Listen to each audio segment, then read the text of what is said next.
Oke, selamat siang menjelang sore kawan-kawan semua ya. Selamat tahun baru. Besok nggak terasa waktu sudah berjalan begitu cepat. Hari ini penghujung akhir tahun ya, tanggal 31, besok sudah masuk ke tahun 2026. Mudah-mudahan tahun 2026 kita sukses semua, makin dewasa, makin canggih lagi dalam bermain kripto. Tentunya nanti akan trade bareng-bareng yang di grup Mas Bro, main swing ataupun scalping. Mudah-mudahan PP infonya akan membuat sejarah baru tahun 2026, mungkin akan mencapai ATH baru dan banyak info yang mana PP ini adalah sudah meraih piala, dalam arti 3 besar sudah ditetapkan mampu terseleksi alam. Sudah 3 besar terseleksi alam. Yang namanya 3 besar ya nggak mungkin lah kalau ke depan nggak cuan, karena sudah 3 besar dan belum pernah mengalami bull market, belum mengalami all season. Dengan kondisi market dikocok seperti itu, masih mampu dan kuat bertahan. Ini mendapatkan nilai plus dalam arti di sini investor itu semakin melirik PP dan semakin dikenal, dari seorang Presiden Trump sampai Megalodon BlackRock, Elon Musk dan JP Morgan, Fidelity, semua tahu itu PP dan mereka pernah dapat cuan di PP. Jadi kalau memang koin yang akan dijadikan pump hebat ke depan ke atas itu ya saat ini dicuekin aja, dicuekin. Padahal secara fundamental itu paling bagus ya. Kalau nggak dicuekin nanti harga tahu-tahu pam, nanti dia nggak bisa beli harga murah. Kalau sekarang kan masih berfokus di BTC dulu. Untuk project-project PP itu mudah, yang penting komunitas dulu, investor dulu, baru project-project PP. Bahkan untuk di ETF kan itu udah dari SEC sendiri sudah mengkonfirmasi bahwa PP itu sudah memenuhi syarat untuk di ETF kan. Tapi kan kalau kita masuk koin itu kan tinggal masuk saja, cuan dan enggak tergantung nasib. Tapi kalau yang ngerti ya harus lihat fundamentalnya juga.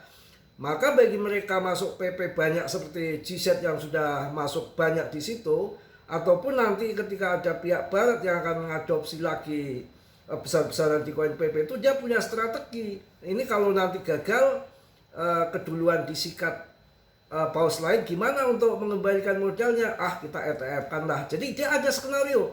Kalau nanti kita dalam skenario A masuk, kemudian kita akan jual di RP1 umpamanya, kemudian kok 0,9 digunting dulu, maka dia akan skenariokan bagaimana nanti kalau kita kalah, pasti di ETF kan, dipromosikan lagi, dibikinkan project. Begitu kalau orang-orang besar itu kan uang gede, triliunan, uang besar, bukan ngasal. Paling enggak ya pakai riset prabayar, enggak ngawur, sudah ada hitung-hitungannya. Enggak kayak kita kan asal masuk saja, FOMO. Kalau dia umpamanya masuk di PP sekian miliar dolar, ini nanti kalau nasib untung cuan berkali-kali lipat, kalau buntung gimana? Tapi kan mereka orang besar, berkuasa, punya duit, bisa ngatur market. Udahlah, gampang, nanti kalau kalah kita ETF kan aja, ataupun dibuatkan project untuk menarik investor akan di situ.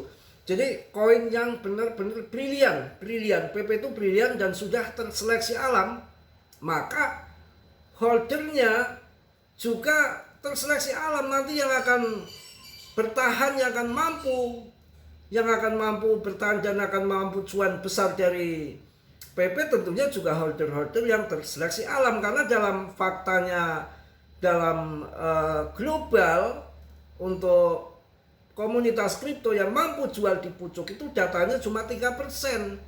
Yang lain sudah mulai cabut di pertengahan jalan, belum sampai cuan di TP, itulah yang jadi tumbal. Jadi terseleksi alam dan kita harus perlu cerdas karena sudah terbesar ketiga yang nggak mungkin nggak jadi cuan ke depan, itu yang pertama. Yang kedua, ini si BTC itu kan sudah naik tinggi ya, sampai 2,1 miliar ATA-nya kan. All season kan belum mulai, belum dapat cuan berkali-kali lipat, dan nanti kita kan belum tahu, karena ini baru pertama adanya kondisi seperti ini dengan pemerintahan Trump.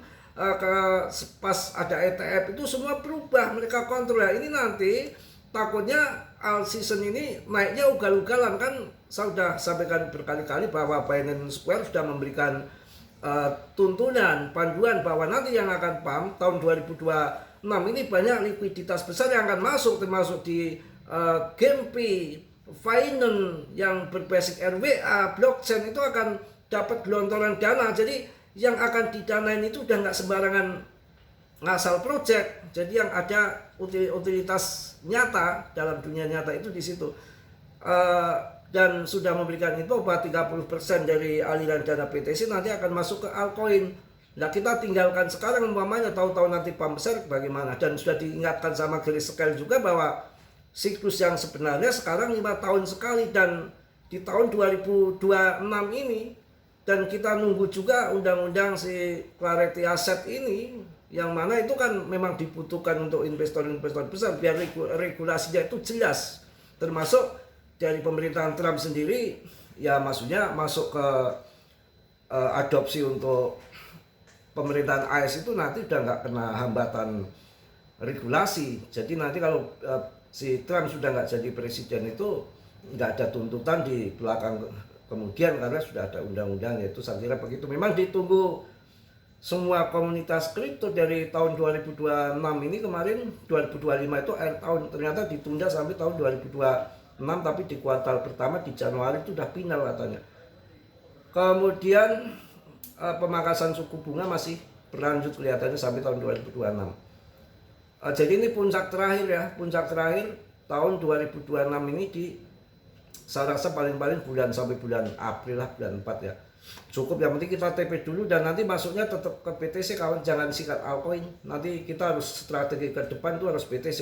Saya yakin HIP-nya ke depan masih ada di BTC. Jadi altcoin ya nanti nunggu cuan BTC. Kita juga harus masuk yang bagus-bagus. Saya ingatkan sekali lagi, SIBA dulu kan 1,3 rupiah, kemudian jatuh di bear market jatuh kan 0,1. Kemudian pas kemarin tahun 2024 ngepam lagi 0,6, artinya naik 6 kali lipat, kan lumayan. Itu karena komunitasnya masih kuat, masih ada dibanding dengan koin-koin yang baru. Nanti PP juga begitu.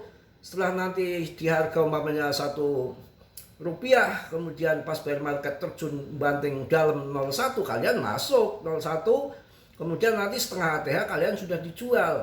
Nggak usah sampai ATH baru. Karena apa? Ya daripada kita milih koin-koin yang baru, nanti akan listrik banyak banget loh. Banyak banget, ratusan ribu koin tahun 2026 ini. Meme koin, itu belum tentu jadi. Mending pilih koin-koin yang sudah pasti, koin-koin yang sudah lama begitu, yang masih punya komunitas dan punya orang besar. Tapi kalau si Doge itu kan nggak desentral dan masih dipegang sama Elon, dan nggak ada pasokan maksimalnya, jadi debtnya bisa cetak kapan saja ya. SIBA pasokan lebih banyak loh daripada PP. PP itu paling sedikit pasokannya dibanding SIBA, dan holdernya masih setengahnya SIBA. Ini nanti kalau holdernya sama dengan SIBA, harganya berapa? Wah ya, untuk ke depan saya rasa ada skenario besar untuk dari si Binance. Jadi nggak akan ada batasan harga ke depan, kayaknya akan di bawah jangka panjang ini sama GZ ini. Ya, kita cek dulu di chartiknya ya. Kita akan masuk ke chartik dulu sebentar. Di chartiknya kan kemarin waktu itu kan 61%, tambah lagi 62%, ini udah 64%. 64% dikuasai Binance pasokan dari PP. OKX itu 12,28%. Bibit ini 11,23%. Get.io 2,95%. Gemini 2,8%, Crypto.com Singapura 2,57%, kemudian Meksiko, tim Meksiko Global kali ya 1,9%, kemudian Hobi 1,13%. Ini yang di koin yang di audit certik. Dan kalau kita masuk ke Intersecond juga di situ kelihatan ya wallet-walletnya punya eh, Robinhood ya, punya Binance, paling tinggi punya Binance dan dompetnya banyak banget kawan. Ini dompet Binance ini banyak banget loh. Jadi sekarang info yang saya baru dapatkan ini bahwa ini market lagi dimanipulasi untuk ya manipulasi para trader ini dibanting, tapi sebetulnya arah ke atas, arahnya positif, punya mentalnya bagus ke atas. Cuma ya tetap dibanting-banting nggak banyak, sikat atas bawah, yang main-main leverage future dan ambil stop loss biasanya di situ. Tetap pemenang holder long invest jangka panjang. Sedangkan si Doge Shiba kan sudah mengalami bull market besar. Kalau sekarang lah saya potensi ada di PP, dan menurut saya dan sakuternya ya paling sedikit di PP karena ATH-nya kan paling rendah 0,4. Sekarang aja bertahan di 4,42 top CMC. Kalau nanti udah waktunya di pump ya untuk masuk 20 besar itu udah gampang, harganya kan berapa. Tapi ya kalian tetap riset sendiri ya, risiko ditanggung masing-masing. Mas Bro nggak tanggung jawab atas kerugian kalian. Dan mudah-mudahan nanti malam pada tahun baruan ya, kalau yang muda-muda silakan bakar-bakaran ke pantai, bakar sate-sate. Kalau kayak Mas Bro udah usia kepala 40, sudah lewat yang gitu-gituan, udah marem, udah bosen, udah melek, udah kenyang dari zaman muda ya, nipas-nipas, ribet, peralatan, perabotan, ujung-ujungnya dimakannya kurang enak, beda dengan beli di warung. Kalau sekarang udah usia 40 ya tinggal telepon warung, makan nyaman, udah nggak mikirin gitu lagi. Dan jam 12 malam ya lebih baik berdoa supaya tahun 2026 ini dapat jodoh dan PP-nya punya miliaran rupiah, itu kan mantap. Ya kan, mau dicari apa lagi? Kerja 10 tahun aja belum tentu dapat 1 miliar kok. Ya, di kripto kan bisa. Ya, sampai kerja membuat pabrik kayak apa, kalau hasilnya cuma buat makan hidup aja kurang, kelapetan ya sia-sia. Kalau kita harus mencari uang yang untuk, sebetulnya kalau kehidupan ini kan sebetulnya kan harus punya pohon kawan, punya pohon, punya tujuan. Untuk masalah perkawinan, perceraian, rezeki, itu ranting-ranting dari pohon itu tujuannya kemana? Kita harus punya pohon, pohon alif ke atas, ke ilahi. Jangan hanya bicara agama dan pakai pakaian yang religi, tapi hatinya bedek, ya. Apalagi yang, mohon maaf ini ya, saya untuk mantan istri aja bukan yang lain, jangan dan yang lenggak-lenggok di umum itu kan sampai dia mati itu masih berdosa saya rasa kalau nggak dihapus itu. Hati-hati kan. Saya juga teringat kemarin tetangga saya ini, wah sehat, jos mantep, mobil 3, rumah 3, jabatan tinggi, sore masih ngobrol sama Mas Bro, pagi-pagi dengar berita sudah innalillahi, kena serangan jantung. Inilah saya berpikir ke situ. Jadi saya untuk teman-teman yang sudah usia 40 kayak Mas Bro, malam tahun baru berdoa supaya bisa nanti tahun 2027 masih hidup, itu jangan udah 40 tahun ke atas jalan-jalan ke sana. Ya boleh-boleh saja sih, nggak apa-apa ya. Kalau jalan-jalan nggak usah nunggu tahun baru. Ya tiap hari juga jalan-jalan ke warteg ke Jogja, buat Jogja. Oke, semangat kawan, kita cerdas sedikit, tunggu PP. Mudah-mudahan cuan semua dan kita berpikir yang positif sajalah ya. Dalam dunia itu semua naik turun udah biasa, untung rugi biasa, cuan di kripto, dapat mobil biasa, hilang mobil biasa, semua. Yang tidak main kripto kena bencana ya habis-habisan kena banjir bandang, sama aja kok. Ini hanya sandiwara drama dunia saja sebetulnya. Ya apapun yang terjadi sudah digariskan, bahkan ranting yang patah pun sudah digariskan. Kalau kita tidur pun sudah dikasih. Kalau kita belum dikasih tidur, mau sampai pagi belum bisa tidur, itu namanya tidur pun sudah dikasih, ditentukan. Ya Jadi harus punya pohon ke atas, tujuan hidup apa? Ya perkawinan, perceraian itu hanya ranting-ranting saja ya. Jadi hal yang biasa lah saya rasa. Tidak perlu dibikin pusing, yang justru kalau kita pusing itu kalau kita salah langkah ya. Salah langkah, apalagi perempuan-perempuannya harus mungkin itu aja lah ya, tetap pure riset sendiri. Mohon maaf yang sebesar-besarnya untuk kalian semua. Mas Bro selama 12 bulan ini ya, tahun 2025 kita mengalami sangkut yang dalam. Mudah-mudahan nanti sempat kejemput lagi, dan selama video bikin apa banyak canda, nyinggung yang lain, suka canda rada-rada itu bercanda aja kawan ya, bercanda. Mohon maaf ya mbok rando ini, mbok rondo, mohon maaf bercanda ya, untuk supaya suasana tambah cair aja gitu. Mending orang jujur kayak Mas Bro, mbok rondo ya ngomong rondo, cuma enggak daripada tutupin ya.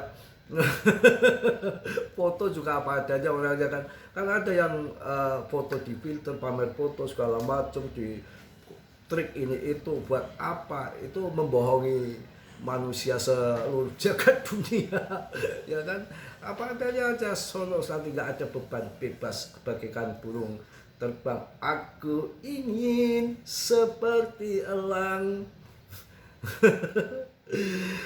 Oke, mohon maaf selamat tahun 2025, banyak salah, banyak dosa, karena Mas Bro juga manusia biasa seperti kalian, nggak sempurna, yang sempurna hanya milik Allah Subhanahu wa Ta'ala.